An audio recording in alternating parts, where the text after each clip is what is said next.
तीन पुतले हिंदी लोक कथा। तीन पुतल फोक तले इन हिंदी। महाराजा चंद्रगुप्त का दरबार लगा हुआ था। सभी सभासद अपनी अपनी जगह पर विराजमान थे। महामंत्री चाणक्य दरबार की कार्यवाही कर रहे थे। महाराजा चंद्रगुप्त को खिलौनों का बहुत शौक था। उन्हें हर रोज एक नया खिलौना चाहिए था। आज भी महाराजा के पूछने पर कि क्या नया है, पता चला कि एक सौदागर आया है और कुछ नए खिलौने लाया है। सौदागर का ये दावा है कि महाराज या किसी ने भी आज तक ऐसे खिलौने न कभी देखे हैं और न कभी देखेंगे। सुनकर महाराज ने सौदागर को बुलाने की आज्ञा दी। सौदागर आया और प्रणाम करने के बाद अपनी पिटारी में से तीन पुतले निकालकर महाराज के सामने रख दिए और कहा कि अन्नदाता, ये तीनों पुतले अपने आप में बहुत विशेष हैं। देखने में भले एक जैसे लगते हैं मगर वास्तव में बहुत निराले हैं। पहले पुतले का मूल्य 1,00,000 मोहरे हैं, दूसरे का मूल्य 1,000 मोहरे हैं और तीसरे पुतले का मूल्य केवल 1 मोहर है। सम्राट ने तीनों पुतलों को बड़े ध्यान से देखा। देखने में कोई अंतर नहीं लगा, फिर मूल्य में इतना अंतर क्यों? इस प्रश्न ने चंद्रगुप्त को बहुत परेशान कर दिया। हार के उसने सभासदों को पुतले दिए और कहा कि इनमें क्या अंतर है, मुझे बताओ। सभासदों ने तीनों पुतलों को घुमा फिराकर सब तरफ से देखा मगर किसी को भी इस गुत्थी को सुझाने का जवाब नहीं मिला। चंद्रगुप्त ने जब देखा कि सभी चुप हैं तो उसने वही प्रश्न अपने गुरु और महामंत्री चाणक्य से पूछा।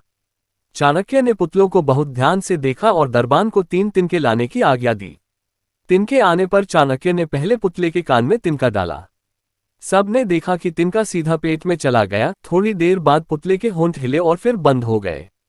अब चाणक्य ने अगला तिनका दूसरे पुतले के कान में डाला। इस बार सब ने देखा कि तिनका दूसरे कान से बाहर आ गया और पुतला ज्यों का त्यों रहा। ये देखकर सभी की उत्सुकता बढ़ती जा रही थी कि आगे क्या होगा। अब चाणक्य ने तिनका तीसरे पुतले के कान में डाला। सब ने देखा कि तिनका पुतले के मुंह से बाहर आ गया है और पुतले का मुंह एकदम खुल गया।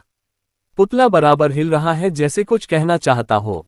चंद्रगुप्त के पूछने पर कि ये सब क्या है और इन पुतलों का मूल्य अलग अलग क्यों है, चाणक्य ने उत्तर दिया, राजन, चरित्रवान सदा सुनी सुनाई बातों को अपने तक ही रखते हैं और उनकी पुष्टि करने के बाद ही अपना मुंह खोलते हैं।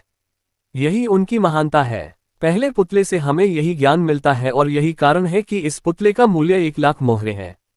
कुछ लोग सदा अपने में ही मग्न रहते हैं, हर बात को अनसुना कर देते हैं।